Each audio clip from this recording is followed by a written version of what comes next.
Welcome back to the Audacity of Him, the channel where we dive into the absolute worst cases of male entitlement, toxic ego, and the spectacular moments when karma finally comes to collect her debts.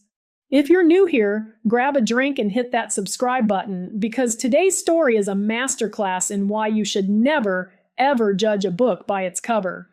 Or in my case, by an oversized coffee-stained sweater. There is a specific breed of lifestyle influencer out there. You know the type. The "do you know who I am" guys? The ones who treat public and private spaces like their own personal film studios, barking orders at locals and acting like the world owes them a favor just for existing with a ring light. Well, a few months ago, one of these shiny, spray-tanned demigods decided my private property was the perfect backdrop for his new aesthetic. Spoiler alert, he messed with the wrong woman.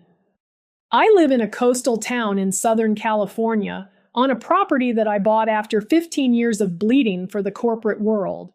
I am the chief marketing officer, the CMO for a massive global activewear and swim brand. I won't name the brand for legal reasons, but let's just call them Carlsbad Coastal. If you've been to a high-end department store or scrolled through Instagram in the last 5 years, you've seen our ads. You've probably bought our trunks. My job is incredibly high stress. I manage a 9-figure marketing budget, handle international campaigns, and babysit the massive egos of the celebrities and influencers we sponsor.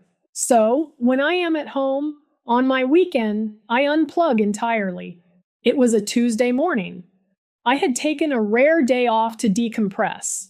I was wearing my absolute worst, most comfortable clothes, baggy gray sweatpants, an oversized knit sweater that had seen better days, and my hair was thrown up in a messy, unwashed bun. No makeup, no jewelry. I looked like a tired swamp witch, and I loved every second of it. I took my coffee down to my beach, and I say my beach because in this specific cove, the property line extends to the high tide mark. It is fully fenced off from the public access point half a mile down, complete with very large, very clear, private property, no trespassing signs. I sat on my deck chair listening to the waves, absolute peace, until I heard the unmistakable, obnoxious sound of a drone buzzing over my head. I opened my eyes. About 50 yards away, right in the middle of my private beach, was a full-blown production crew. 3 guys hauling pelican cases, a photographer with a massive lens, a personal assistant holding a golf umbrella, and standing in the center of it all, getting his abs misted with a spray bottle, was him. Let's call him Tyler. Tyler is a fitness and lifestyle influencer with about 4 million followers. He is known for his inspirational quotes, his shredded physique, and a smile so white it could blind a pilot. And he was currently wearing a pair of unreleased, prototype Carlsbad Coastal swim trunks. My brand's trunks. The trunks I personally signed off on a massive 6-figure promotional contract for him to wear in this exact campaign. I watched them for a minute, genuinely baffled. They had literally scaled a locked 6-foot cedar gate and hauled their gear over the rocks to get here. They were actively trampling the protected dune grass that I spend thousands of dollars a year maintaining. I sighed, put my coffee down, and walked over. I didn't storm over. I didn't yell. I was perfectly calm. I figured maybe the photographer was a local who got confused about the property lines. As I approached, the PA with the umbrella put her hand up in my face. "Excuse me," the PA squeaked. "We're shooting here. You need to walk around. You're in the background of the shot." I looked at her, then past her to Tyler, who was busy flexing his obliques for the camera. "Hi," I said, keeping my voice polite. "Actually, you're all trespassing. This is private property. The signs are on the gate you climbed over. I'm going to have to ask you to pack up and leave." Tyler heard this. He dropped his pose, handed his sunglasses to the PA, and strutted over to me. He looked me up and down, a thick sneer of disgust spreading across his perfectly chiseled face. He took in my messy bun, my stained sweater, and my bare feet. He clearly pegged me as some local beach bum or crazy squatter. "Listen, lady," he said, using that slow, condescending voice people use on toddlers. "I don't know if you crawled out of a dumpster this morning, but this is a closed set. We have a permit for the public beach. And frankly, the lighting is better right here. So do us all a favor and fuck off back to whatever rock you sleep under." I stared at him. The sheer audacity actually stunned me into silence for a fraction of a second. "I'm going to tell you one more time," I said, my voice dropping an octave. "You do not have a permit for this beach because this is my home. You are on my land. Pack your shit and get out." Tyler let out a loud, theatrical laugh. He turned to his photographer. "Are you getting this on video? Get her on video. Fucking Karen over here is trying to claim the ocean." He turned back to me, taking a step closer, trying to use his height to intimidate me. "Do you have any idea who the fuck I am?" he snarled. "I have 4 million people who watch my every move. I'm shooting a $250,000 brand deal for Carlsbad Coastal right now. I could buy your pathetic little life with one Instagram post. If you don't turn around and walk away, I'll have my security throw you off this beach. I'm shooting a brand deal for Carlsbad Coastal." He actually said the words out loud, to me. A slow, terrifying smile spread across my face.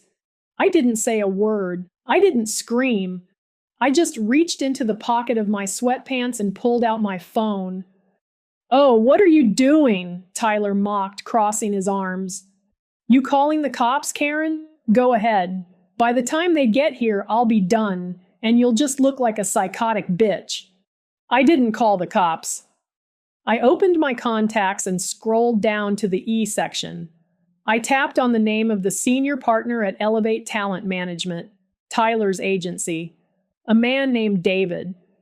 I hit the speakerphone button and held the phone up between us. The phone rang twice. "Sarah!" David's voice boomed through the speaker, dripping with corporate warmth. "To what do I owe the pleasure on a Tuesday morning? Did you get the mock-ups for the new fall campaign?" Tyler's face froze. The smirk faltered. "Hi, David," I said, my voice dripping with honey. "I did get them. They look great. But actually, I'm calling about something else. I'm calling about Tyler." I kept my eyes locked on Tyler. The color was rapidly draining from his spray-tanned face. "Oh, Tyler," David chuckled. "Yeah, he's shooting the Apex swimwear launch today. We are so thrilled about this partnership, Sarah. Honestly, he's bringing his A game." "Is he?" I asked smoothly. "Because right now, David, your client is standing on my private beach. He and his crew scaled my locked gate, trampled my dunes, and when I politely asked him to leave my property, he called me a psychotic bitch, mocked my appearance, and threatened to have his security physically assault me." The silence on the other end of the line was deafening. The only sound on the beach was the crashing of the waves and the faint click of the photographer aggressively turning his camera off. "Sarah?" David stammered, his corporate swagger completely vanishing. "Sarah, please tell me you're joking." "I am standing right in front of him, David," I said coldly. "He just asked me if I knew who he was, and he told me he could buy my pathetic life with his Carlsbad Coastal money." I took a step forward. Tyler instinctively took a step back, looking like he was about to vomit. "So here's what's going to happen, David," I continued, my voice turning to absolute ice. "The Carlsbad Coastal contract is terminated, effective immediately. Clause 4, Section B, Morals and Conduct. He is in material breach. Pull the campaign, kill the social posts. He doesn't get a dime. And if I see him or his crew on my property in exactly 2 minutes, I am pressing criminal trespassing charges." "Sarah, wait, please," David pleaded. Have a great Tuesday, David. I hung up the phone. I slipped it back into my pocket and looked up at Tyler. He was hyperventilating. His mouth was opening and closing like a suffocating fish, but no words were coming out. The $250,000 he had just bragged about had evaporated into the salty sea air in less than 60 seconds. I looked down at the bright, geometric patterned swim trunks he was wearing, my unreleased prototypes. Actually, I said, my voice cutting through the panic, take off the trunks. Tyler blinked, staring at me like I was speaking alien. What? The trunks. They are unreleased prototypes belonging to Carlsbad Coastal. Since you no longer represent us, you are no longer authorized to be in possession of company property. Take them the fuck off, Tyler. Right now. I can't, he stammered, his tough guy persona completely shattered, his voice barely a whisper. I don't have other pants. My sweats are back in the SUV.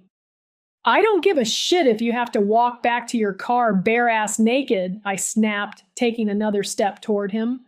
You have 60 seconds to hand over my company's property before I add corporate theft to the trespassing charges. Figure it out. He looked frantically at his crew. The photographer immediately looked at the ground.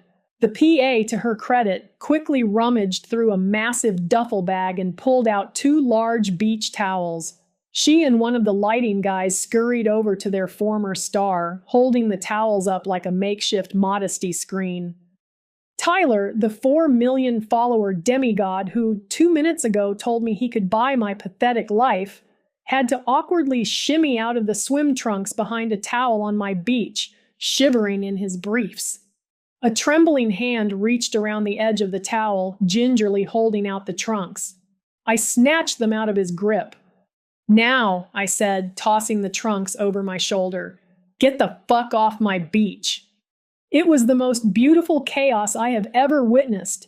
The arrogant god of the beach turned into a scrambling, panicked mess. The PA dropped the umbrella. The photographer practically threw his $10,000 lens into a bag. Tyler didn't say a single word to me. Clutching a pink beach towel tightly around his waist, he tripped over a rock trying to sprint back toward the fence, running for his life. I walked back to my deck chair, picked up my coffee, which was still warm, and sat back down. I watched the last of them scramble over the cedar gate, disappearing back into the reality they thought they were above. I spent the rest of my Tuesday doing absolutely nothing. It was glorious. Money talks, wealth whispers, and influencers, well, sometimes they just cry on the other side of a cedar fence wrapped in a pink towel. Thank you for tuning in to the Audacity of Him. If you love this slice of corporate karma, do me a favor. Hit that like button, leave a comment down below telling me about the most entitled person you've ever had to deal with, and subscribe to the channel for more stories of audacity completely backfiring. Until next time, stay confident, protect your peace, and never let anyone talk down to you in your own damn backyard.